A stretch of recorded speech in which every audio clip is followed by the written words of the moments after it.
Bonjour à tous. Nous allons commencer.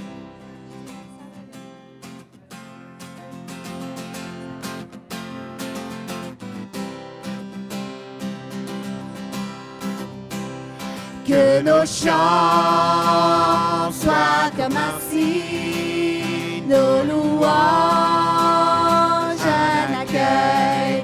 Nous sommes là pour toi. Nous sommes là pour toi. Que nos souffles viennent des yeux nous remplir de ta vie. Nous sommes là pour toi. Nous sommes là pour toi. Nos cœurs sont ouverts au tien, nous ne te cachons rien, nous avons soif de toi. Car tu es le Dieu saint, tout autre Dieu est vain, oh que ton feu descend. Que nos cris soient comme un hymne, que ton nom retentisse, nous sommes là pour toi. Nous sommes là pour toi. Avec force, dis un seul mot, et les morts revivront. Nous sommes là pour toi. Nous sommes là pour toi. Nos cœurs sont ouverts au tien, nous ne te cachons rien, nous avons soif de toi. Car tu es le Dieu saint, tout autre Dieu est vain, oh que ton feu descend. Nos cœurs sont ouverts au tien, nous ne te cachons rien, nous avons soif de toi. Car tu es le Dieu saint, tout autre Dieu est vain, oh que ton feu descend. Seigneur, nous t'accueillons, Seigneur, nous t'accueillons, ô roi et Dieu d'amour, tu es le bienvenu. Seigneur, nous t'accueillons, Seigneur, nous t'accueillons, ô roi et Dieu d'amour, tu es le bienvenu. Que notre cœur t'adore, que tout homme s'éveille, ô roi et Dieu d'amour, tu es le bienvenu. Seigneur, nous t'accueillons, Seigneur, nous t'accueillons, ô roi et Dieu d'amour, tu es le bienvenu.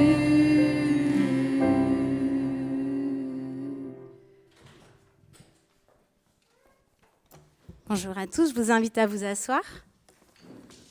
Seigneur, nous t'accueillons ce matin, ça c'est la prière de nos cœurs. Et voilà, je veux juste vous réaccueillir dans ce lieu pour ce temps de culte, de rencontre. Le psaume 32 nous dit quoi ? Il nous dit qu'il est doux, il est bon pour des frères de demeurer ensemble. Et c'est vrai qu'il est doux de se plonger ensemble dans la présence du Seigneur ce matin et de se plonger dans sa parole. Donc je vous invite à vraiment vous laisser envahir par l'amour de Dieu ce matin et à vraiment vous laisser toucher dans vos cœurs par ce qu'il a à vous dire. On va démarrer ce culte par la prière. Père, nous te remettons ce temps placé à part ce matin. Que ton esprit en soit le guide et que ton amour et ta grâce nous saisissent à nouveau. Que nous puissions te rendre un culte agréable, comme un parfum de bonne odeur. Amen. Je vous invite à vous lever pour pouvoir confesser notre foi ensemble. Nous allons dire le symbole des apôtres, c'est ce en quoi nous croyons et que nous puissions le dire d'un seul cœur. Je crois en Dieu, le Père Tout-Puissant, Créateur du ciel et de la terre. Je crois en Jésus-Christ, son Fils unique, notre Seigneur, qui a été conçu du Saint-Esprit et qui est né de la Vierge Marie. Il a souffert sous Ponce Pilate, il a été crucifié, il est mort, il a été enseveli, il est descendu aux enfers, le 3e jour, il est ressuscité des morts. Il est monté au ciel, il siège à la droite de Dieu, le Père Tout-Puissant. De là, il reviendra pour juger les vivants et les morts. Je crois au Saint-Esprit, la Sainte Église universelle, la communion des saints, la rémission des péchés, la résurrection de la chair et la vie éternelle. Amen. Amen. Je vous invite à vous asseoir. Je redis bonjour à ceux qui viennent d'arriver, puis il y a des têtes nouvelles, des gens que je ne connais pas, donc vraiment bienvenue dans notre assemblée, que vous puissiez vous y sentir à l'aise, à la maison, c'est souvent ce qu'on dit, mais c'est vrai que c'est important. On est le corps du Christ et que voilà, vous puissiez vous sentir comme chez vous. Alors c'est le temps des annonces, et c'était Arnaud qui devait partager les annonces, mais j'ai l'impression qu'il n'est pas encore arrivé. Arnaud, non, il n'est pas là ? Andrea, est-ce que je te laisse nous partager les annonces et les activités de la paroisse ? Merci.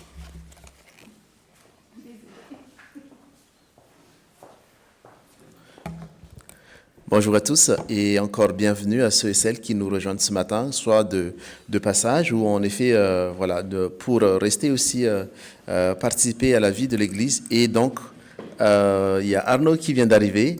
Sinon, du coup, voilà, pour une fois, on va l'afficher parce que généralement, c'est lui qui affiche tout le monde.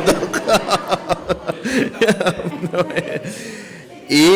et encore une fois, donc bienvenue à Isabelle et Julien Coffinet qui sont de la cause, directeurs de la cause, et Isabelle aussi s'occupe de la branche également famille.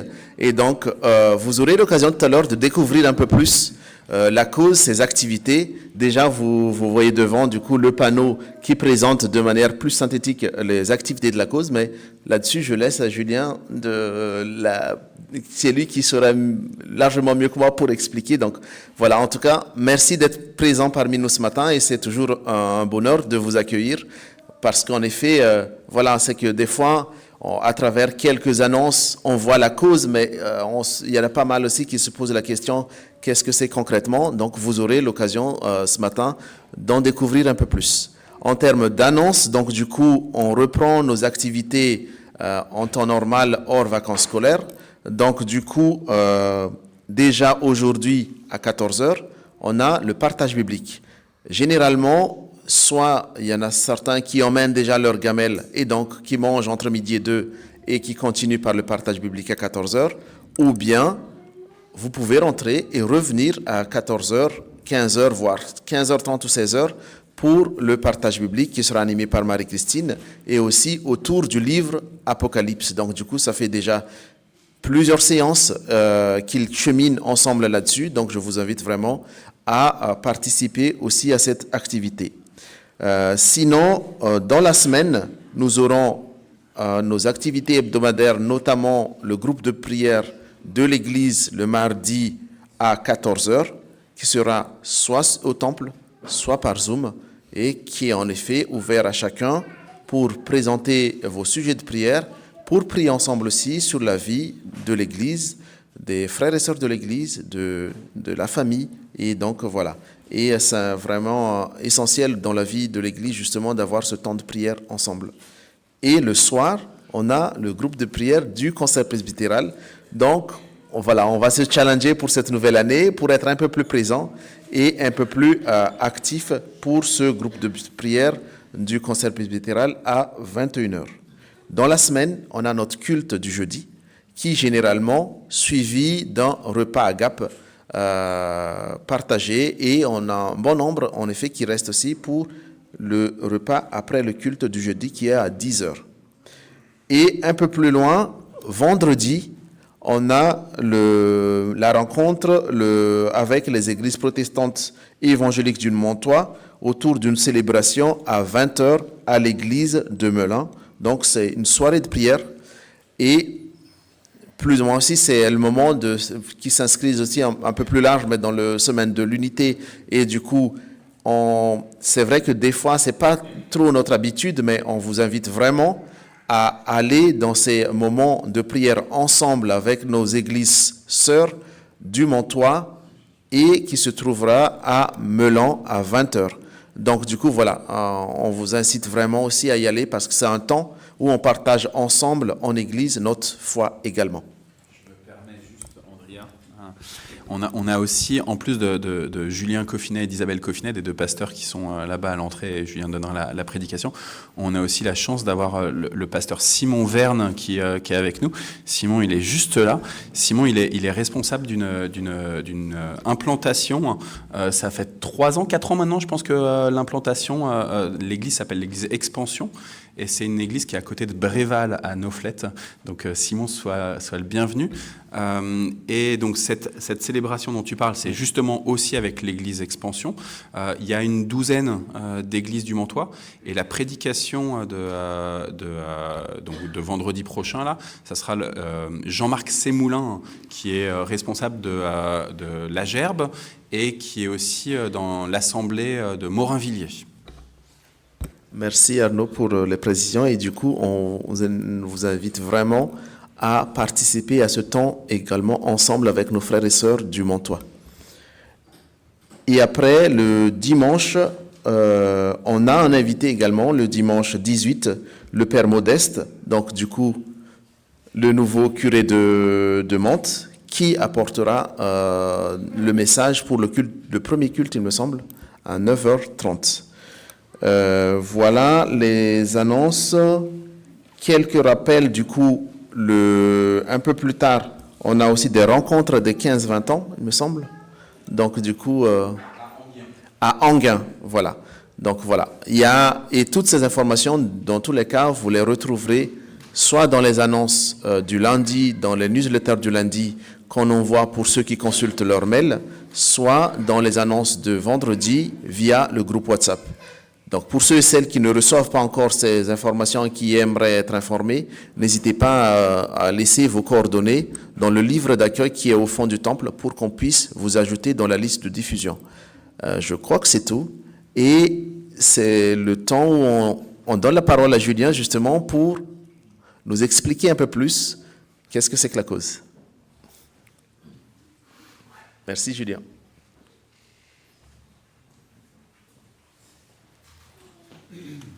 Bonjour à tous. Donc oui, vous expliquez succinctement ce qu'est la cause pour pas prendre trop de temps sur le culte et en même temps, vu qu'on est souvent, on parle souvent de la cause sur une chose ou l'autre, tout ça, bah voilà. Globalement, la cause c'est quoi ? C'est une mission d'évangélisation qui date de 1920.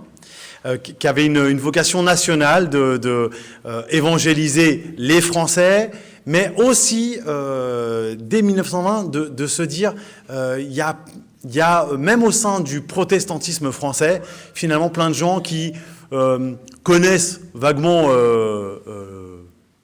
le protestantisme, mais il faudrait qu'ils connaissent Jésus vraiment profondément. Voilà, donc c'était la double mission et donc la cause travaillait avec toutes les églises. Depuis 1920, elle travaillait avec toutes les églises. Donc d'abord les réformés, bien sûr, qui maillaient le territoire, mais aussi les évangéliques, toutes les nouvelles églises qui arrivaient et qui se sont implantées au XXe siècle. Voilà, le but c'était pas de jouer pour une dénomination, mais de jouer pour Jésus.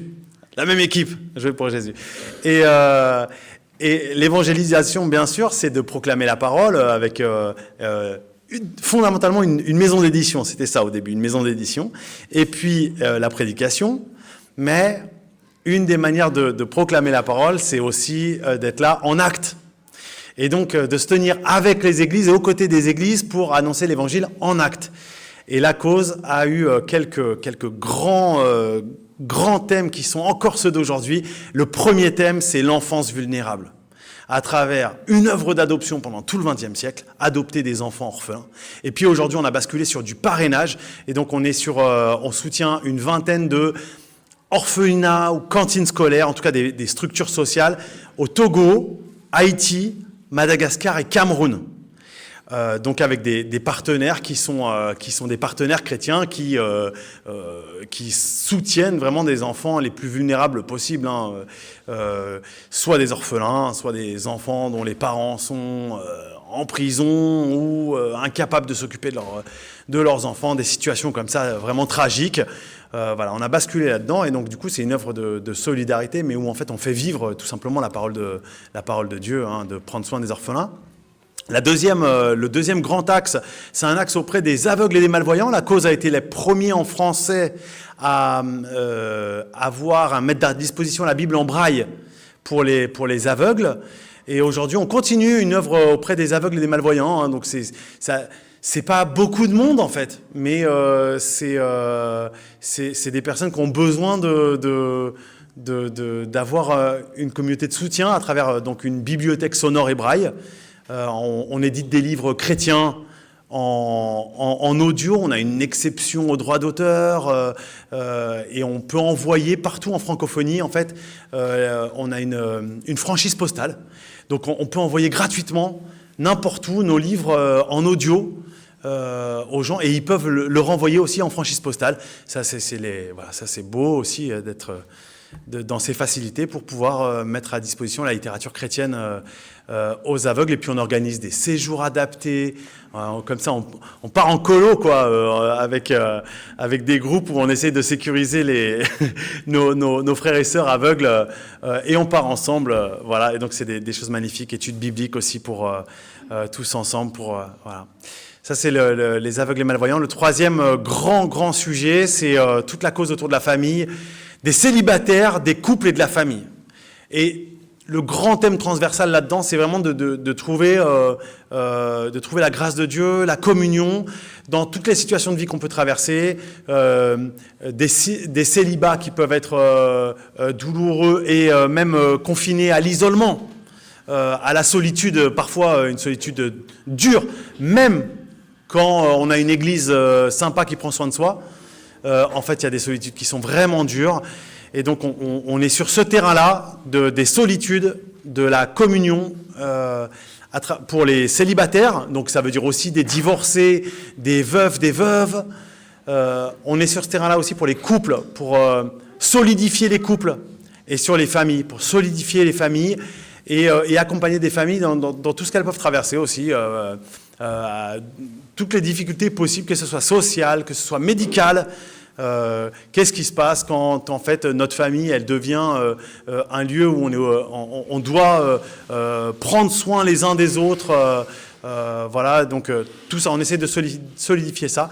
Et puis Arnaud m'a demandé aussi de venir avec quelques bouquins de la maison d'édition. On a une maison d'édition où on continue à essayer de faire vivre l'évangile à travers tout type de choses, que ça va du roman au témoignage, en passant par quelques livres plus bibliques. Voilà, j'ai apporté deux, trois choses. Et le cœur de tout ça, c'est vraiment annoncer, vivre l'évangile en parole et en acte, en se tenant au service des églises et aux côtés des églises pour ce pays, Suisse, Belgique, et puis nos chers partenaires, dont l'église de Mantes est partenaire de l'orphelinat Avotra à Avtch. Je prononce mal, hein, Avtch, à Tana. Voilà, et donc à travers l'entraide, vous soutenez cet orphelinat aussi, et vous savez à quel point échanger avec des frères et sœurs au bout du monde, en fait, c'est hyper enrichissant pour soi de voir comment vivent les frères et sœurs, comment ils se battent pour Jésus, comment ils se battent pour faire manger des enfants au bout du monde. En fait, nous, on verse un peu d'argent et on reçoit beaucoup de leçons, pas au sens ils nous font la morale, mais beaucoup d'enseignements, enfin d'encouragement. Voilà. Voilà, à tout à l'heure. Merci Julien pour cette présentation de la cause. C'est vraiment beau de voir aussi l'amour de Dieu manifesté par des actes. Et je pense que la cause, elle nous montre ça aussi, l'amour dans les actes. Vous avez entendu tous ces beaux projets de la cause. Évidemment, ça nécessite aussi des fonds. Julien, tu as dit que tu donner au service des églises, mais nous, notre église, elle veut aussi se tenir à vos côtés dans vos projets. Et on a décidé en tant que conseil presbytéral que l'offrande d'aujourd'hui serait reversée en totalité pour la Fondation La Cause et pour toutes les choses que vous soutenez, tous les beaux projets dont tu nous as parlé. Donc voilà, je vais demander à 2 enfants de pouvoir prendre les quêteuses si vous voulez les passer dans les rangs. Ça te dit pas? Ou à 2 personnes qui se sentent avec une âme d'enfant. Merci, bah oui. Oui, tout à fait. Oui, on les reconnaît. Et voilà. Merci à vous. Ah, on se bat dans cette église avec notre âme d'enfant pour pouvoir... Et je vais inviter Samuel.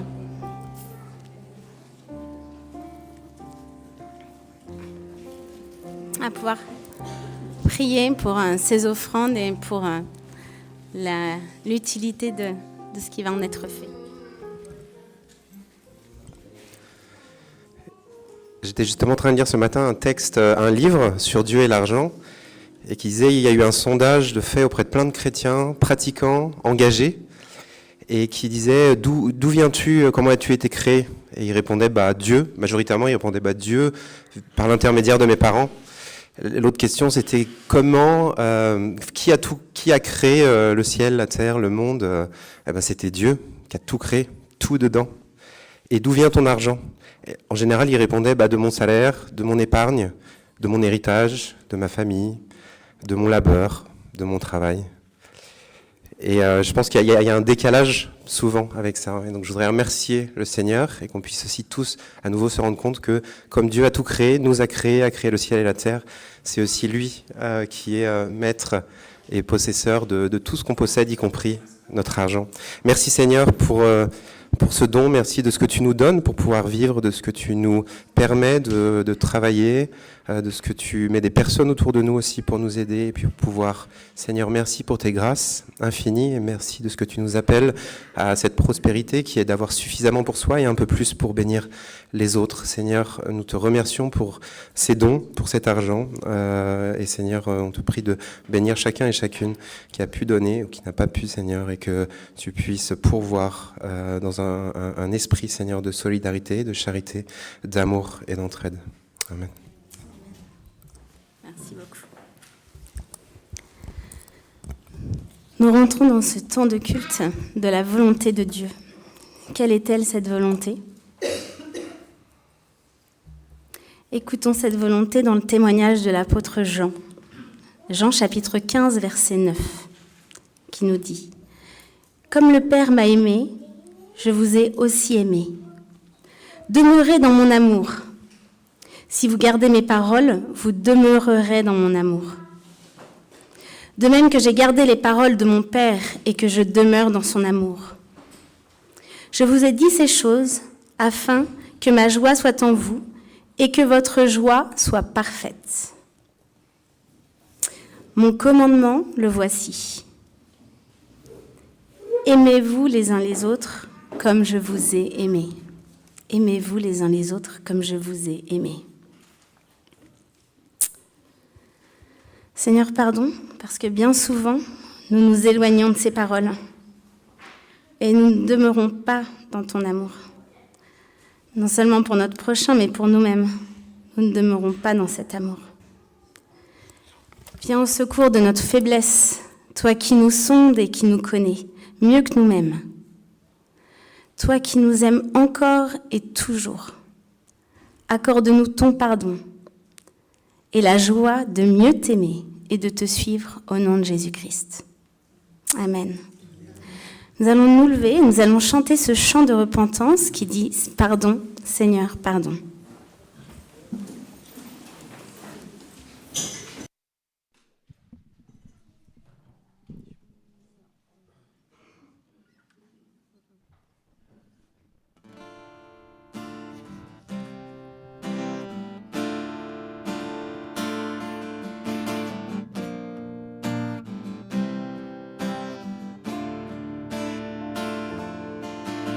Pardon, Seigneur,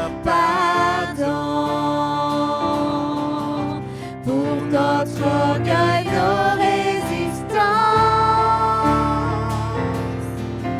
Viens enlever nos suffisances et chasser notre arrogance. Pardon, Seigneur, pardon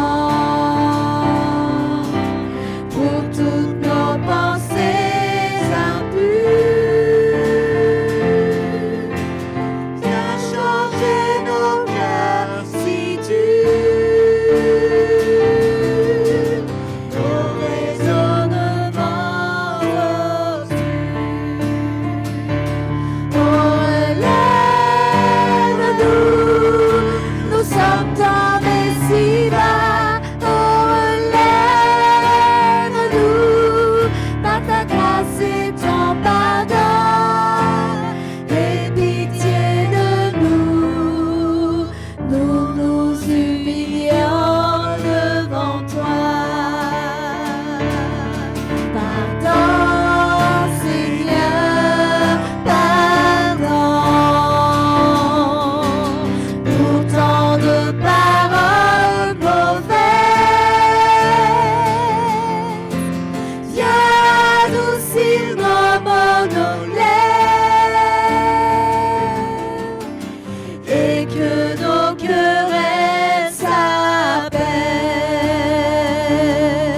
Pardon, Seigneur, pardon de toujours garder rancune. Viens changer notre amertume, transformer notre habitude. Oh, relève-nous, nous sommes tombés si bas. Oh, relève-nous, par ta grâce et ton pardon. Aie pitié de nous, nous nous humilions devant toi.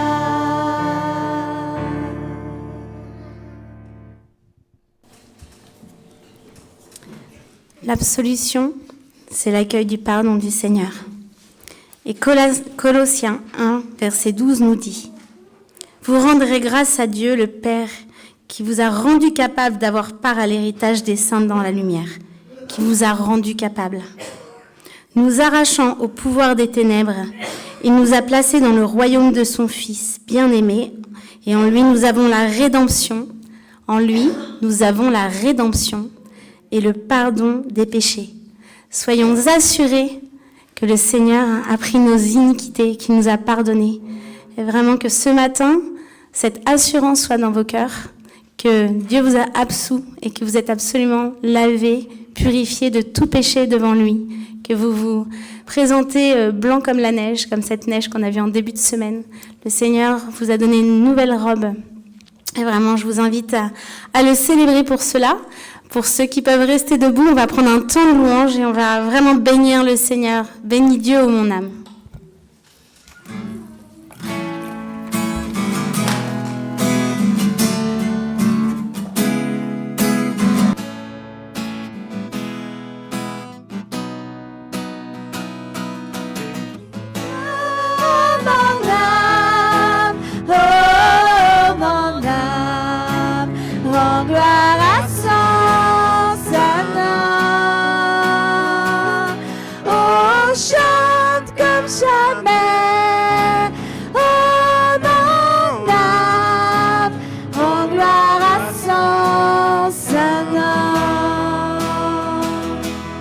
Voici l'aube d'un nouveau jour.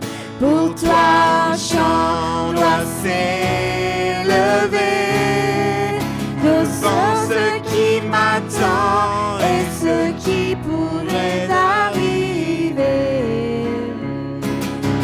Qu'à la fin du jour, je te chante encore. Bénis Dieu,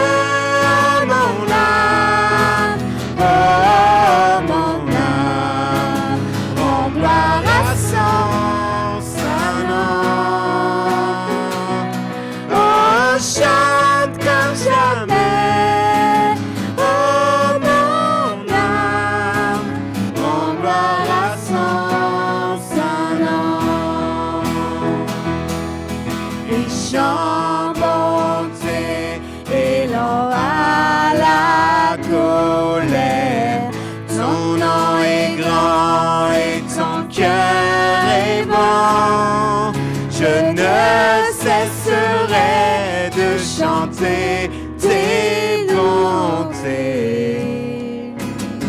J'ai des milliers de raisons pour louer.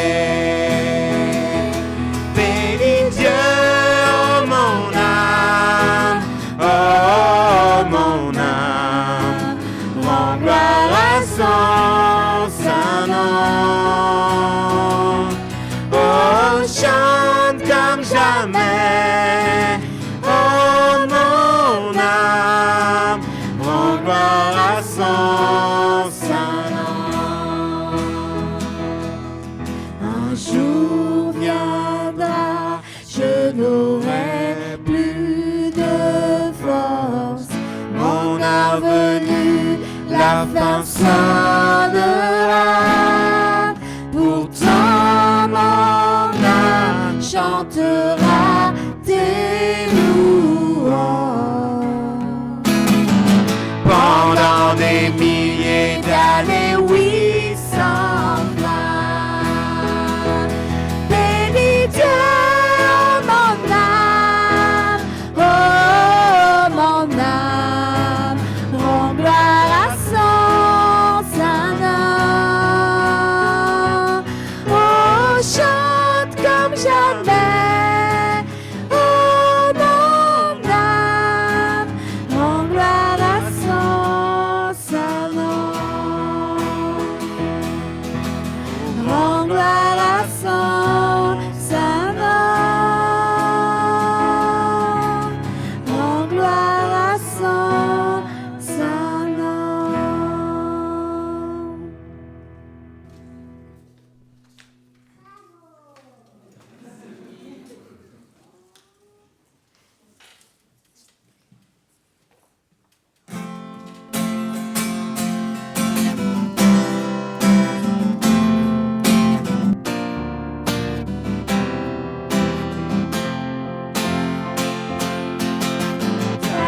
Ta parole est une lampe devant mes pas, elle éclaire mon sentier. Ta parole est une lampe devant mes pas, elle éclaire mon sentier. Quand parfois je crains d'avoir perdu mon chemin, tu es toujours tout près de moi. Non, je ne craindrai rien, car tu lèves par la main, tout près de moi, jusqu'à la fin.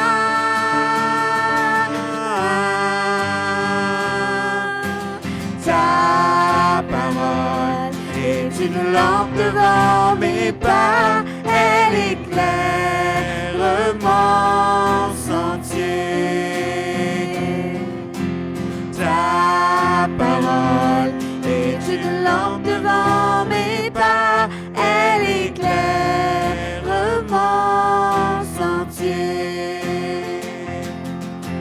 Je n'oublierai pas ton grand amour pour moi. Pourtant, parfois, je doute encore. Oh Jésus, guide-moi, garde-moi tout près de toi. Je veux t'aimer jusqu'à la fin.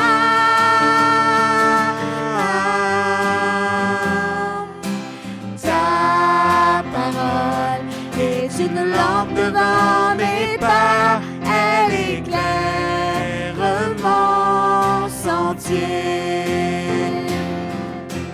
Ta parole est une lampe devant mes pas, elle éclaire mon sentier.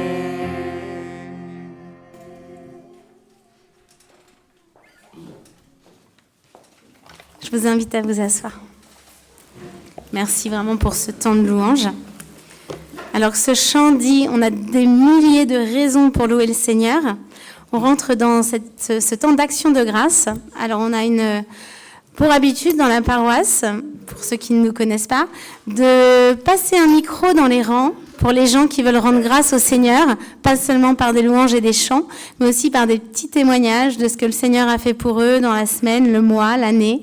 Voilà, des réponses à des prières, des sujets d'encouragement pour les frères et sœurs.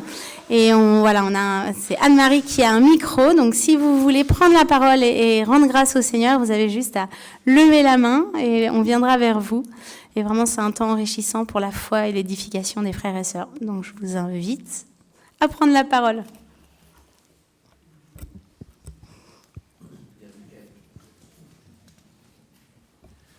Oui, Seigneur, je voudrais rendre grâce pour plusieurs raisons. Je vais essayer de faire court. La première, c'est que ça fait longtemps que je n'étais pas revenu ici.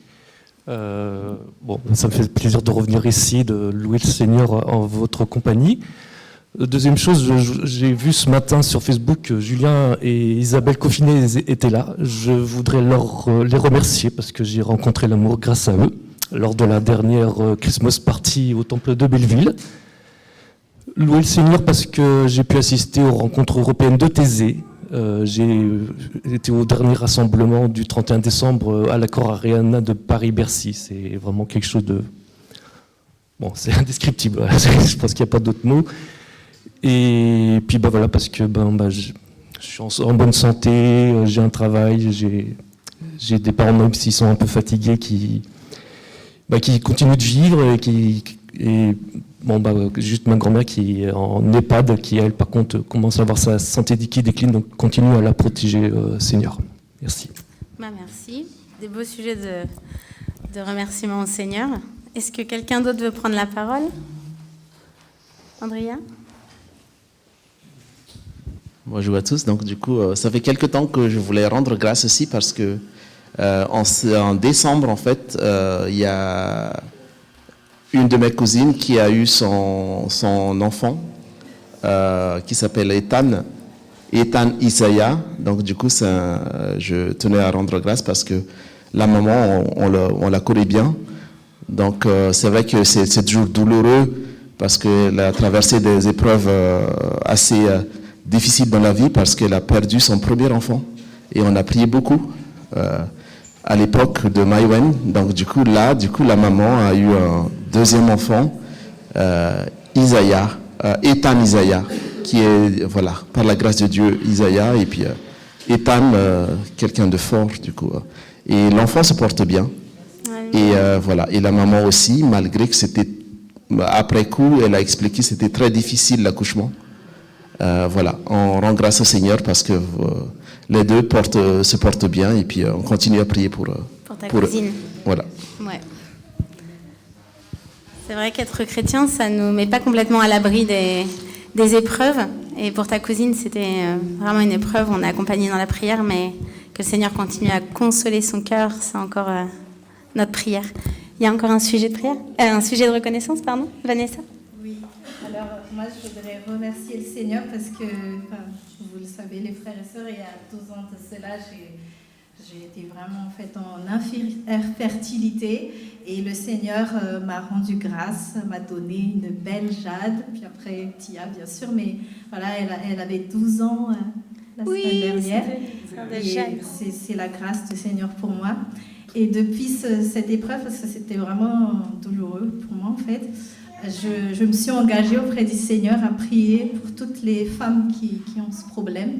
Et donc, il y a 3 semaines de cela, il y avait ma cousine qui rendait visite à ma sœur, qui disait que ça fait vraiment longtemps qu'elle essaye en fait et qu'elle n'arrive pas à avoir d'enfant. Donc, j'ai prié, avec ma sœur, on a prié beaucoup, beaucoup.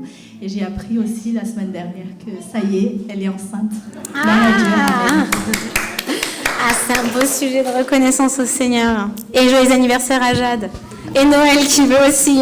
Vous voyez, c'est toujours difficile de démarrer, mais après, rendre grâce à Dieu, on trouve plein de sujets. En fait, je rebondis sur ce que dit Vanessa, parce que moi aussi, j'ai eu un gros problème d'infertilité. Ma mère a pris du Distilben, et donc j'ai fait 13 fausses couches pour avoir 2 filles. Et ma fille aînée, je l'ai eue, c'était une grâce du Seigneur. Je priais pour le bonheur de quelqu'un, mais bon, j'avais quand même des pensées qui me traversaient. Et mon désir d'enfant, de fille, parce que j'avais envie d'avoir des filles, m'a traversée. Et à ce moment-là, j'ai senti une joie et j'étais en action de grâce. Il s'est passé un moment avant que je sois enceinte, mais j'ai plus jamais demandé, j'ai seulement remercié parce que c'était fait dans le ciel. Et ça a été une expérience de prière extraordinaire pour moi. Et j'ai eu Louise, ça a été compliqué, il y a eu toutes sortes de protections. Et vraiment, la main du Seigneur était là. Et il est celui qui peut tout, même quand on nous dit que c'est impossible. Tout à fait. Gloire à Dieu. Amen. Et tu as raison, Noël, je pense que c'est bien de le dire que ça a déjà été fait. Et qu'il y a 2000 ans, quand Jésus il est mort à la croix, il avait déjà pris notre maladie, nos infertilités, ce qui est mort en nous, et il l'a déjà ressuscité. Et c'est important pour prier avec foi, de savoir que Dieu il a déjà eu ses victoires pour nous, il y a 2000 ans. Merci pour toutes ces actions de grâce, et pour ceux qui veulent en garder pour la semaine prochaine, il n'y a pas de problème, il y aura encore un temps d'action de grâce pour vous. Et je vais inviter Julien à venir nous apporter la parole ce matin. Merci pour votre présence à toi et à Isabelle. Et voilà, que tu puisses prendre le temps qu'il te faudra.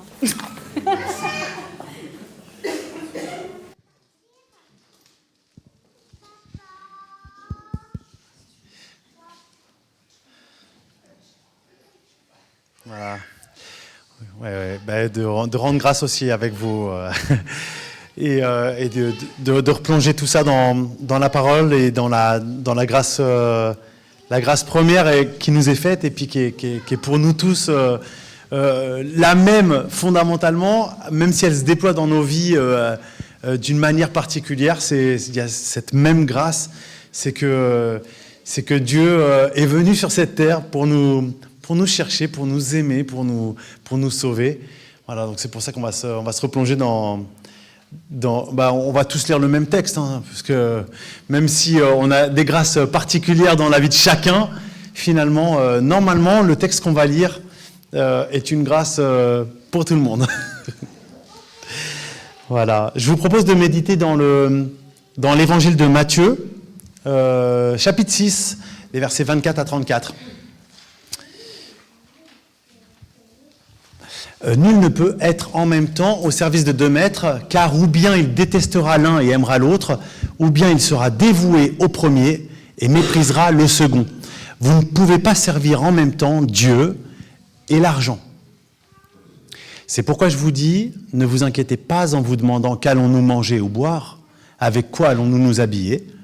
La vie ne vaut-elle pas bien plus que la nourriture? Et le corps ne vaut-il pas bien plus que les habits? Voyez ces oiseaux qui volent dans les airs. Ils ne sèment ni ne moissonnent. Ils n'amassent pas de provisions dans des greniers. Et votre Père céleste les nourrit. N'avez-vous pas bien plus de valeur qu'eux? D'ailleurs, qui de vous peut, à force d'inquiétude, prolonger son existence, ne serait-ce que de quelques instants? Quant aux vêtements, pourquoi vous inquiétez à leur sujet? Observez les lys sauvages. Ils poussent sans se fatiguer à tisser des vêtements. Pourtant, je vous l'assure, le roi Salomon lui-même, dans toute sa gloire, n'a jamais été aussi bien vêtu que l'un d'eux. Si Dieu habille avec tant d'élégance la petite plante des champs, qui est là aujourd'hui, et qui demain sera jetée au feu, à plus forte raison ne vous vêtira-t-il pas vous-même? Ah, votre foi est encore bien petite. Ne vous inquiétez donc pas et ne dites pas « que mangerons-nous » ou « que boirons-nous » ? Avec quoi nous habillerons-nous? Toutes ces choses, les païens s'en préoccupent sans cesse. Mais votre Père qui est aux cieux, sait que vous en avez besoin. Cherchez, faites donc du règne de Dieu et de ce qui est juste à ses yeux votre préoccupation première, et toutes ces choses vous seront données en plus. Ne vous inquiétez pas pour le lendemain se souciera de lui-même. À chaque jour suffit sa peine. Amen. Amen, amen. Alors, en préparant, évidemment, quand on cherche comme ça, là, sur le texte et tout, mais qu'est-ce que Dieu veut me dire? Et puis en plus, après, qu'est-ce que je vais pouvoir partager avec mes frères et sœurs? La première chose qui m'est venue, c'est vraiment, j'essaie de me remettre un peu dans ce contexte. J'essaie d'entendre Jésus qui me parle à moi aussi, genre je suis avec la foule de ses disciples, et puis j'entends le texte. Enfin, j'essaye, mais c'est impossible, hein. Mais j'essaye quand même de me dire à qui parlait Jésus, tout ça. Et comment c'est pris, qu'est-ce qu'il veut dire, voilà. Ce qui est fou avec ces paroles de Jésus, c'est que il parle de choses qui sont vraiment quand même le quotidien des gens, avec vraiment au cœur même de leurs préoccupations. Vraiment, c'est très très fort. Moi, je suis là, je suis avec vous, mais je ne connais pas vos préoccupations. Finalement, Jésus, avec toutes les foules qu'il avait en face de lui, il avait tellement de gens, probablement en tout cas, hein, je m'imagine qu'il avait des gens qui étaient très différents les uns des autres, avec des préoccupations qui étaient quand même, potentiellement, tout le monde n'a pas les mêmes inquiétudes. Mais il est allé au bout. Alors c'est vrai que je me disais, mais nous, ici, si on commence à parler de qu'est-ce qui nous fait vraiment, qu'est-ce qui nous inquiète le plus, et si on commence à parler de nourriture et de vêtements, finalement, moi, je ne sais pas ce que chacun vit. Je ne sais pas du tout où vous en êtes, même d'un point de vue financier. Et je suis qui, là? Moi, j'arrive et tout, Arnaud me donne la parole, ok, c'est sympa, mais je ne sais pas où vous en êtes. C'est-à-dire que c'est fou parce que, finalement, vous savez, en plus, sur toutes les questions de nécessité, les gens parlent à partir d'eux-mêmes. Ce qui fait que y a une personne, classe moyenne, mais qu'est-ce que c'est que la classe moyenne, hein, classe moyenne, qui va trouver qu'en ce moment c'est dur, qu'il faut économiser longtemps pour s'acheter le dernier iPhone. C'est long. Oh là là. Ouais. Avant, on pouvait avoir le meilleur téléphone beaucoup plus rapidement, quoi. Voilà. Maintenant, il faut économiser longtemps. Il ne se rend pas compte que pour l'autre, ce qui est dur, c'est même de s'acheter l'iPhone 14 reconditionné. Mais oui, parce qu'en fait, chacun voit à partir de lui-même c'est quoi le besoin. Voilà. Et puis, il y en a un autre, il a juste du mal à mettre de l'essence dans sa voiture pour aller au travail. Mais bon, l'autre, il y va en bus depuis longtemps. Et puis, finalement, il reste quand même des gens autour de nous. Et il y a des gens pour qui, finalement, ce qui est dur, c'est de gratter encore 50 € pour envoyer à la fin du mois à la maman au pays, pour qui, finalement, les 50 €, ça va être vital pour des soins ou pour manger. Et puis nous, on dit à 50... Ah oui, t'en es là, en fait, que tu grattes tout ce que tu peux. Finalement... toi, tu ne vas pas mettre trop dans le téléphone parce que tu es à 50 € près pour faire survivre ta maman loin. Bon, voilà. Et il y en a qui comptent jusqu'au grain de riz parce que ça gargouille dans le ventre. Et tout ça, finalement, on ne sait pas. On ne sait pas qui on a à côté de soi. On ne sait pas qui on a dans... C'est dingue parce qu'à chaque fois qu'on va parler d'argent, de subsistance, de nécessité, on ne sait juste pas. Et on pourrait dire des tellement grosses bêtises sur le sujet. Parler à tort et à travers, parler aux gens comme ça sur qu'est-ce qu'il faut faire et tout. Je suis marqué du fait que Jésus ne dit pas « fais ci ou fais ça » d'un point de vue injonctif, mais il renvoie à quelque chose de beaucoup plus essentiel. Il renvoie à quelque chose de spirituel. Tu sers qui? Tu es au service de qui? C'est qui que t'écoutes? C'est qui ton Dieu? C'est Dieu ou Mammon? Et à la fin de ce texte-là, on entend, j'ai plus la version Summer, mais « Cherchez d'abord le royaume de Dieu et sa justice, et tout le reste vous sera donné en plus par surcroît. » Cherchez d'abord le royaume de Dieu et sa justice. C'est pas quelque chose, il nous dit pas, il n'a pas dit aux gens là, les gars, faut pas moissonner plus de 35 heures par semaine. Vous voyez ce que je veux dire? Il n'a pas donné un temps de travail. Il n'a pas donné un temps à passer avec sa femme et ses enfants. Et il n'y a pas dit des choses comme ça, carrées. Hein. Et c'est fondamental parce qu'en fait, c'est pas comme ça que la vie se passe, à coup d'injonction. Et je trouve que c'est très important de renvoyer vraiment d'abord spirituellement à la question de mais pourquoi on fait les choses, pour qui et pourquoi? Parce qu'en fait, les choses sont compliquées. Il y a des questions de responsabilité. À un moment donné, alors je m'imagine la société de Jésus bien plus paysanne que la nôtre. Il y a peut-être des paysans dans l'assemblée, hein, vous voyez, des agriculteurs, mais on en trouve dans le Mantois. Bon, moi alors vraiment c'est un domaine sur lequel je connais rien, je comprends rien, oh là là. Mais parfois je suis allé dans des communautés très majoritairement agricoles.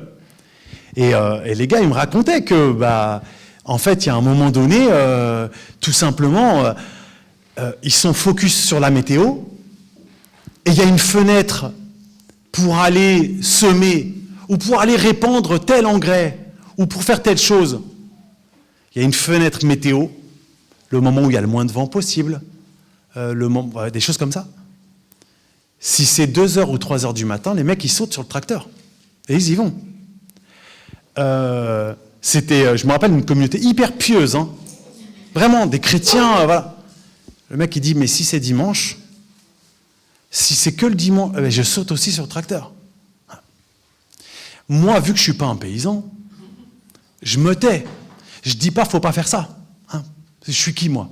Je ne sais pas comment ça marche, son business agricole, moi. Hein. Je ne vais pas lui dire, oh, tu vas le dimanche. Mais ça va pas ou quoi? T'attends lundi 8h. Hein. Je me garderai bien des injonctions aux gens. Je me garderai bien de ça. La seule question, c'est tu sers qui et tu fais quoi? Et finalement, il y a des gens, je pense aussi dans le médical, les sauveteurs. Ah, les sauveteurs. Il y a des moments où les sauveteurs, ils vont travailler plusieurs jours d'affilée, voire une semaine d'affilée, sans dormir. Mais il est où celui qui va dire non mais tu t'inquiètes de trop, hein, faut arrêter de travailler, hein, ta vie c'est pas le travail, hein, mec. Il y a des moments en fait dans la vie où en fait il peut y avoir des préoccupations saines pour la vie, quoi, pour la vie, qui vont faire qu'on va déborder de toute mesure. On va déborder de toute mesure. Et finalement c'est très important. Je pense que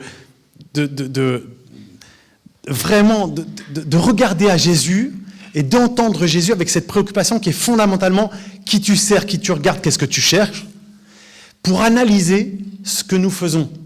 Et de ne pas l'analyser avec une grille de lecture légale, morale ou injonctive de la part de Jésus. Parce que finalement, Jésus, lui-même, il a débordé même le sabbat. Lui aussi, il a guéri des gens le jour du sabbat. Et il l'a fait parce que le sabbat était au service de l'homme, parce que lui-même était au service de son Père, et il guérissait des gens le jour du sabbat, que ça plaise ou non. L'apôtre Paul est allé au-delà de toute mesure normale, si on parle dans son ministère de qu'est-ce qu'il a fait. Il a fait quelque chose qui était déraisonnable. C'était déraisonnable aux yeux des hommes. Il y avait un jusqu'au-boutisme dans le ministère de Paul qui dépassait largement la mesure normale. On aurait pu dire, il faut faire ça. Paul l'a entendu autrement. Et il y a quelque chose, c'est vrai, dans l'Évangile, qui, à certains moments, dépasse toute mesure et peut aller jusqu'au sacrifice de soi, à la suite de notre Maître. Et c'est fou parce que finalement, la question et de ce texte sur les oiseaux du ciel qui ne sèment ni ne moissonnent et les lys des champs qui ne se préoccupent pas de comment ils seront vêtus, ce texte, cette parole de Jésus-Christ est là pour nous ramener à la grâce de Dieu. À la grâce de Dieu. Mais certainement pas pour nous dire, les gars, soyez absolument tranquilles. Ce n'est pas un appel à la fainéantise. Sinon, on passe complètement à côté de ce texte. On passe complètement à côté de ce que veut Jésus pour nous. C'est un appel à questionner tous nos engagements. profondément toutes nos préoccupations. Pour qui nous nous préoccupons? Et forcément, si on est très sérieux, qu'on quitte toute auto-justification et tout, ben bien sûr que dans, par exemple, le travail, bien sûr que le travail peut cacher 1000 excuses, peut cacher 1000 ruses du diable pour nous détourner de l'essentiel. À coup de mais il faut bien que je le fasse, c'est une question de responsabilité, je peux déguiser 1000 choses. Ah oui, ben, il y a des pères de famille ici. Qui n'a jamais dit je dois travailler plutôt que de faire les devoirs des enfants? Je plaisante. Pas moi en tout cas. Qui ne se cache pas à un moment donné derrière le travail pour faire quelque chose. Voilà, c'est quelque chose qui peut exister. Des gens qui finalement préfèrent être au travail qu'être à la maison pour prendre ses responsabilités. Des gens qui fuient leurs problèmes de couple, leurs problèmes de famille, en travaillant encore un peu plus. Tout est possible. Ça existe. Et d'ailleurs, même dans l'engagement à l'Église, ça peut arriver aussi. On peut très bien être tout le temps le bénévole qui est tout le temps là pour faire quelque chose à la maison. On peut très bien être le bénévole même dans l'Église, le serviteur, mais y compris les pasteurs. On peut très bien être à fond dans le ministère et prétendre aux autres et à soi-même que c'est notre engagement pour Dieu, que c'est quelque chose de saint, et en fait être dans une recherche d'accomplissement personnel. On a besoin de ça pour sentir que notre vie a du sens, que notre vie a un but. Et en fait, dans tout ça, le questionnement de Jésus, il est fondamental. C'est, pose-toi, de quoi tu te préoccupes? Tu te préoccupes de toi, de toi-même là? Tu te préoccupes de toi parce que t'as peur de ne pas exister? T'as peur de quoi? T'as peur de ne pas y arriver? Notre Dieu est un Dieu de grâce. C'est en lui, pas dans des refuges, pas dans des fuites, que nous devons trouver quelque chose qui nous maintienne, qui nous solidifie. Et vraiment, la question, il la pose en fait à tout le monde, à ces paysans, à ces peut-être des pêcheurs, peut-être pour qui la nourriture, il y a potentiellement des familles pour qui c'est une question de responsabilité. Il y a un moment donné, si le gars ne part pas au champ, il va peut-être laisser sa famille mourir de faim. C'est une question de responsabilité. Et ça, c'est une très très bonne raison d'aller semer et labourer. C'est une raison, si je puis dire, recherche d'abord le royaume de Dieu et sa justice, bah t'es en plein dedans. Si t'es un père de famille, il y a un moment donné, si tu recherches la justice de Dieu, tu peux pas jouer à la PlayStation quand il faut aller labourer. Bah oui. Et je pense que voilà, étant donné que la ruse de Satan très commune est de nous inciter à nous auto-justifier en permanence, de nous inciter à complètement brouiller notre esprit et à toujours trouver de bonnes excuses, et en particulier chez les chrétiens, de trouver des excuses moralement défendables. Par exemple, c'est vrai qu'on trouvera plein dans les proverbes et dans toute la Bible d'incitation au travail. Alors, le chrétien qui veut fuir ses responsabilités familiales en prétendant qu'il doit travailler plus, il pourra le faire verset biblique en main.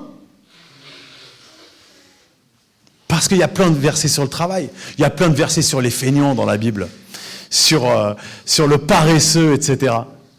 Et il pourra prendre sa Bible, et il pourra justifier tout ça. Mais Jésus ne le laissera pas tranquille. Jésus ne nous laisse pas tranquille, et par l'Esprit Saint, par cet esprit de Christ, il viendra nous questionner ne ruse pas. Ne ruse pas avec l'Écriture, ne ruse pas avec Dieu. Pour qui et pourquoi tu fais les choses? Quelle est ta préoccupation réelle? Ta responsabilité biblique? Ta responsabilité vis-à-vis des autres? Ou en fait, tu es dans une préoccupation pour toi-même? Voilà, ça concerne tout type d'activité. Je mentionne celle auquel je pense, mais ça questionne finalement ce que nous faisons de notre vie. Hein. Vous voyez, là où nous passons du temps. Je pense aussi à ces questions, on pourrait dire, parfois même dans la vie de famille. Dans la vie de famille, il arrive que des personnes sont en responsabilité d'autres personnes dans la vie de famille, de ses parents, de ses enfants, d'un conjoint. On est l'aidant de famille.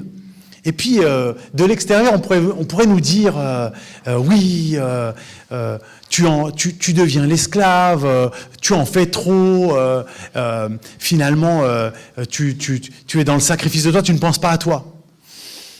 Complexe, hein? Complexe ce sujet. Parce que c'est dur de voir de l'extérieur. C'est jusqu'où va le don de soi et la responsabilité pour les autres, et où commence une espèce d'esclavage. Qu'est-ce que l'esclavage? C'est compliqué. C'est compliqué à juger. C'est compliqué de dire, tiens, telle personne qui est dans le soin pour ses proches, cette personne, finalement, elle en a fait toute sa vie, ça donne... Elle cherche elle-même le sens de sa vie là-dedans. C'est dur à dire, hein, c'est très très dur à dire. Par contre, c'est une question que pose Jésus à chacun d'entre nous. C'est une question que Jésus nous pose. Lui nous interroge de savoir si en fait, quand on passe beaucoup de temps avec ses enfants ou avec ses parents ou avec n'importe qui, si on est en train de le faire pour exister à nos propres yeux comme des bons parents ou des bons enfants, un bon fils, un bon petit-fils qui s'occupe de sa grand-mère. Voilà. Jésus nous pose la question, est-ce que c'est pour toi-même que tu le fais? Préoccupation, soi-même. Ou est-ce que c'est pour l'autre? Préoccupation, l'autre. Et Jésus ne te dit pas fais ci, fais ça. Jésus ne donne pas quand il prêche à la foule, il ne dit pas toi tu vas faire ci, toi tu vas faire ça. Il pose la question. Recevons cette question au plus profond de nous-mêmes. Recevons-la. Et si nous voulons nous engager avec Christ, refusons toute réponse auto-justifiante, refusons toute complaisance avec notre situation qui nous pousserait à niaiser avec l'esprit qui nous interpelle.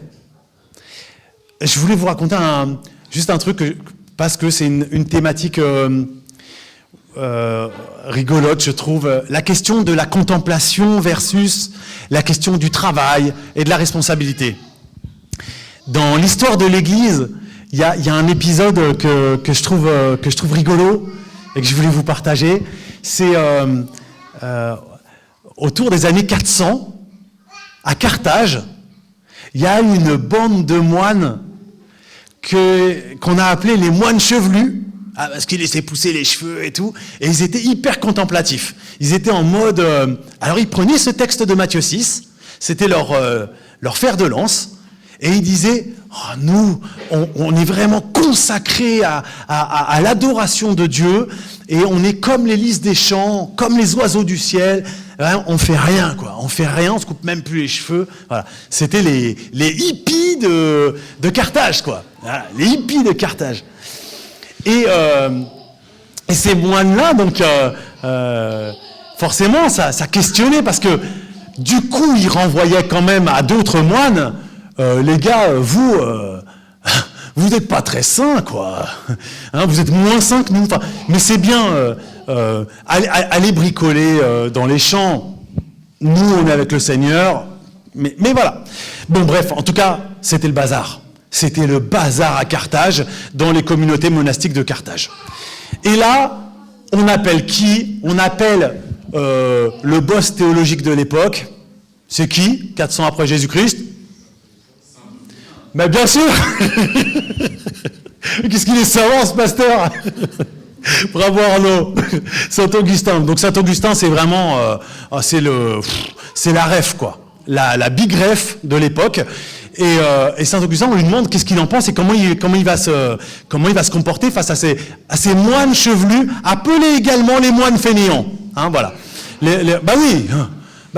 Et Saint-Augustin, et donc il écrit un traité sur le travail des moines, basé sur une exégèse de Matthieu 6, et puis il apporte d'autres textes à l'appui pour dire que finalement ces mecs-là, ça va pas du tout.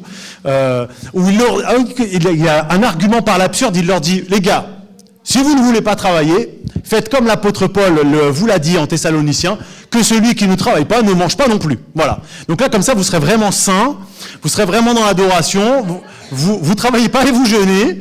Et là, c'est hyper cohérent, les gars, il n'y a pas de souci. Bon, ben ça, c'est de l'absurde. Mais après, il les renvoie finalement à la question concrète. Les mecs ne veulent pas bosser, très bien, mais pas très bien, en fait, non, parce que l'apôtre Paul lui-même annonçait la parole partout, tout autour de la Méditerranée, et pour ne pas être à charge des communautés, il cousait des tentes. Donc, c'est bien d'être plus saint que saint, mais vous n'êtes pas à l'exemple de l'apôtre Paul lui-même, voilà. Et donc, il les renvoyait finalement au fait que dans cette oisiveté, il y avait quelque chose qui était scandaleux, parce que ce que tu appelles grâce en permanence, Dieu qui te fait grâce comme si tu étais un oiseau ou une fleur des champs, ce que tu appelles grâce en fait, c'est le travail de tes frères. Ça va pas. Et ça finalement c'est une attitude qu'on peut retrouver aussi dans je veux la grâce, je veux la grâce, je veux des miracles, je veux des miracles, et puis le miracle, c'est quand même toujours que tes frères et sœurs sont solidaires et qu'à un moment donné, ils prennent soin de toi à la fin. Ah, c'est un miracle qu'il faut bien nommer. C'est le miracle de l'amour de tes frères. Mais il faut un peu de responsabilité. Et finalement, il les renvoie en dernier lieu à quelque chose de très grave. Il leur dit, si vous avez les forces de travailler et que vous ne travaillez pas soi-disant pour adorer le Seigneur, en fait, vous commettez quelque chose de très grave, c'est que vous reposez, vous mettez un fardeau supplémentaire sur les pauvres, à qui vous n'êtes pas en capacité de donner, puisque vous ne travaillez pas. Et que finalement, si tu as des forces pour travailler, une de tes responsabilités, c'est de produire aussi pour partager. Il est bon de produire et de créer de la valeur, hein, si je peux m'exprimer en termes économiques contemporains, créer de la valeur pour avoir de quoi donner et partager. C'est fondamental. Ça fait partie de ta vocation de chrétien. Et avec tous ces arguments, finalement, il renvoie les moines chevelus, là, à leur responsabilité devant Dieu. Tu dis quoi? Tu utilises le nom de l'Éternel. Tu utilises l'Écriture. Mais pour qui, pourquoi? Pour servir qui et quoi? Pour jouer à la PlayStation avec tes copains moines? Ou pour réellement adorer le Seigneur, ton Dieu? Et finalement, nous tous, nous en sommes là, les amis. Nous avons, nous tous, cette question qui nous est renvoyée par Jésus-Christ et par l'Esprit Saint. Quoi que nous disions sur nous-mêmes, l'Éternel nous appelle pour connaître les bonnes raisons, nos bonnes excuses et nous positionner devant lui. C'est vrai de notre vie professionnelle, c'est vrai de notre vie de famille, de nos engagements les uns pour les autres, c'est vrai de nos engagements vis-à-vis des soutiens de famille que nous sommes peut-être, c'est vrai de notre engagement à l'Église. Pour qui et pourquoi? Mon engagement à l'Église, je dois le questionner. Est-ce que je fais ça pour moi, réellement pour Dieu? Est-ce que le temps que je consacre à ma famille, par exemple, est-ce que c'est pour moi? Est-ce que c'est réellement pour ma famille? Et inévitablement, le Saint-Esprit nous interpelle sur ce que nous faisons de notre vie à l'exemple à la suite de disciples qui, eux, évidemment, c'est toujours ça dans le christianisme, c'est qu'on en est là à la suite de disciples qui ont donné leur vie, qui ont, eux, ils ont été dans quelque chose de très très très loin, très très très loin. Et c'est pas forcément ce que nous sommes appelés à faire, c'est-à-dire faire le tour de la Méditerranée en prêchant dans les synagogues. Finalement, je ne crois pas que les uns et les autres soient tous appelés à aller prêcher dans les synagogues de la Méditerranée. Nous devons entendre ce que Dieu nous demande, et je pense que vraiment la parole de l'Esprit sur la question de la gestion de nos priorités, c'est que chacun doit se poser la question. Chacun. Et ça commence par virer les mensonges de notre cœur. Toutes ces petites excuses, toutes ces choses qui font que soit on reste au travail plutôt que de faire les devoirs de nos enfants, hein, là je me tourne vers mon épouse, voilà.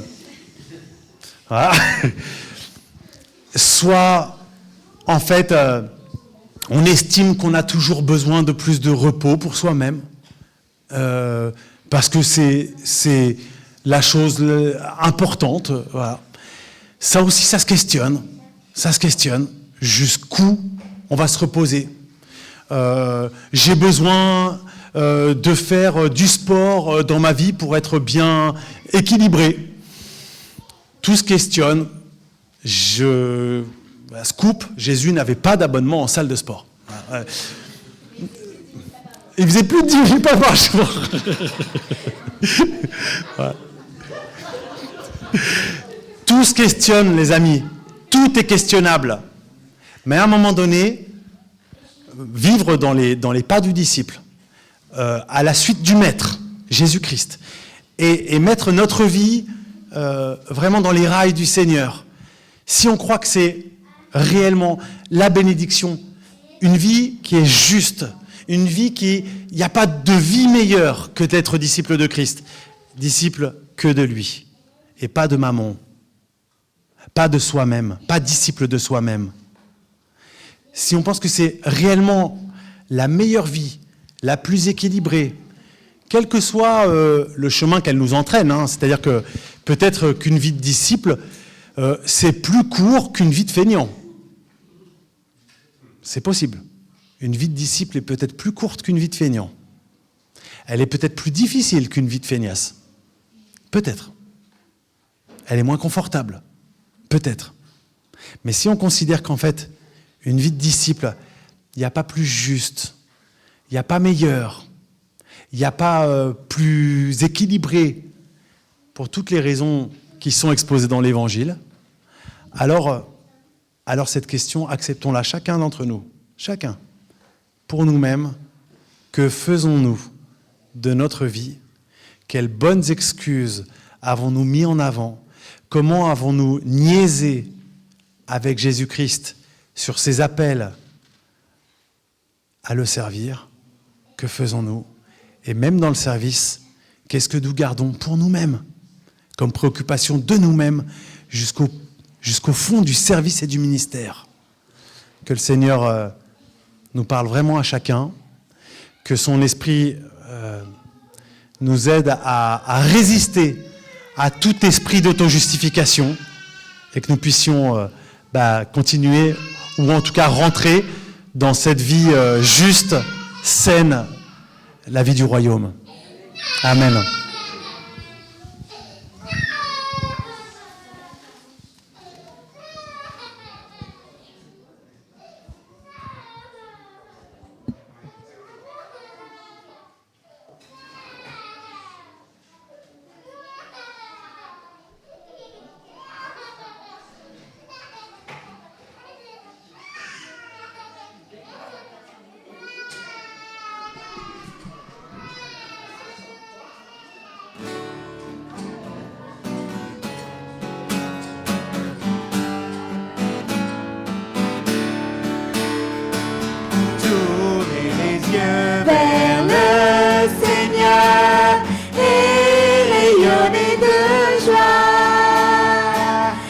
Chantez son nom de tout votre cœur, il est votre Seigneur, c'est lui votre Seigneur.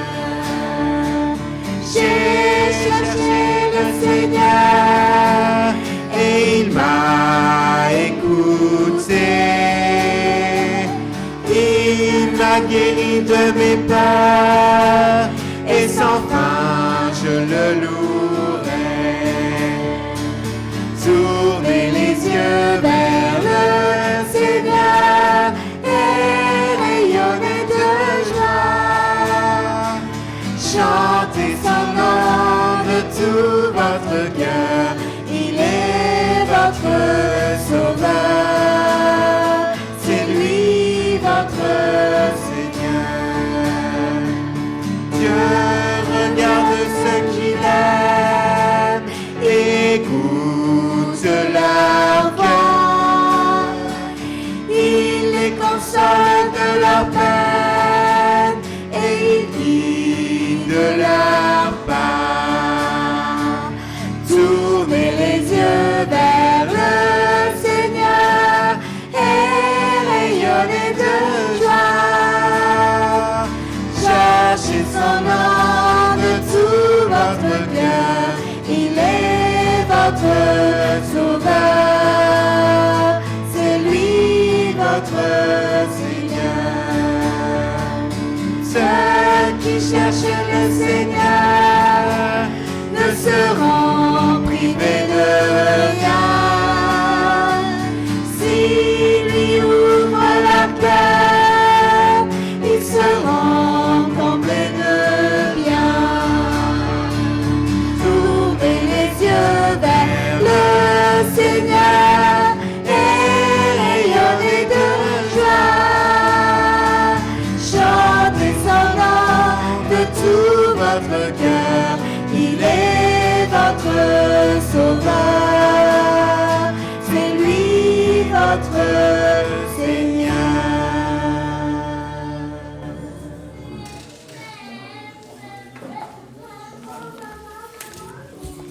Nous allons entrer dans ce temps d'intercession. Merci encore Julien de nous rappeler nos responsabilités en tant que chrétiens. Pour ceux qui le peuvent, je vous invite à rester debout. Après, s'il y en a qui souhaitent s'asseoir, il n'y a pas de souci. Mais je pense que c'est bien qu'on puisse rester ensemble, debout, unis dans la prière, parce que c'est aussi notre appel en tant que chrétiens, d'intercéder pour les nations, d'intercéder pour ce monde. Et voilà, je vous invite à prier avec moi. Seigneur, nous nous unissons, nous sommes ensemble, un seul cœur, une seule âme, une seule pensée, Seigneur, pour prier pour ce monde qui va mal, ce monde en chaos, Seigneur. Et nous nous unissons face à ces guerres, à ces conflits qui résonnent, Seigneur. Nous te demandons, toi qui es un Dieu de paix, d'intervenir et de te manifester. Seigneur, nous assistons à des chaos, à des rassemblements, des révoltes, Seigneur, et nous comprenons aussi ce sentiment d'injustice.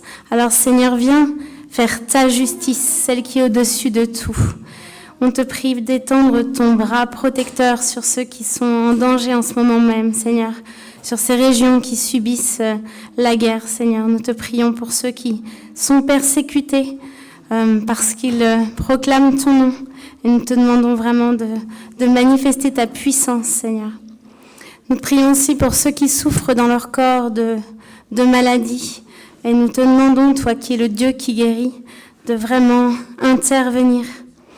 Seigneur, nous prions également pour ceux qui ne mangent pas à leur faim. Je viens de nous le rappeler, il y a plein d'endroits où c'est tellement compliqué de juste pouvoir se nourrir. Et pour autant, tu es le Dieu qui pourvoit. Tu nous le dis dans ta parole, Seigneur. Alors pourvois, donne à ceux qui ont besoin. Seigneur, nous voulons être la voix de ceux qui n'ont pas de voix, qui se sentent délaissés. Et nous vraiment te supplions de manifester ta grâce, ton amour et ta puissance dans les situations d'insécurité financière, de chômage, d'insécurité physique, Seigneur. Ouvre des portes et crée des solutions, parce que tu es le Seigneur des solutions. Seigneur, tu nous as aussi dit que ce que nous traversons, eh bien, tu le traverses avec nous. Alors, affermis-nous, t'es fidèle dans cette confiance et cet enracinement en toi, Seigneur. Nous te remercions pour ta présence, ton omniprésence, ton omniscience, ton omnipotence, parce que nous savons que tu peux tout, que tu sais tout, et nous voulons placer notre confiance en toi, Père. Et c'est ensemble que nous allons prendre la prière que Jésus nous a enseignée. Notre Père qui es aux cieux, que ton nom soit sanctifié, que ton règne vienne, que ta volonté soit faite sur la terre comme au ciel. Donne-nous aujourd'hui notre pain de ce jour. Pardonne-nous nos offenses, comme nous pardonnons aussi à ceux qui nous ont offensés. Et ne nous laisse pas entrer en tentation, mais délivre-nous du mal, car c'est à toi qu'appartiennent le règne, la puissance et la gloire au siècle des siècles. Amen. Et avant de terminer ce culte, je vous laisse avec cette parole de bénédiction. Dieu te bénisse et te garde, qu'il rayonne sur toi et qu'il t'accorde sa grâce, que l'Éternel tourne sa face vers toi et qu'il te donne sa paix. Amen. Et nous allons prendre ce chant qui dit « Mon ancre et ma voile ».